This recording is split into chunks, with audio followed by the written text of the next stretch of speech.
This guide outlines the procedure to set up a Workspot cloud configuration for AWS EC2. Begin by generating a user in the AWS console.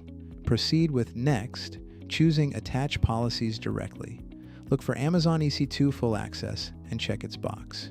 Find Auto Scaling Full Access and select it. Also, search for and select AWS License Manager Consumption Policy.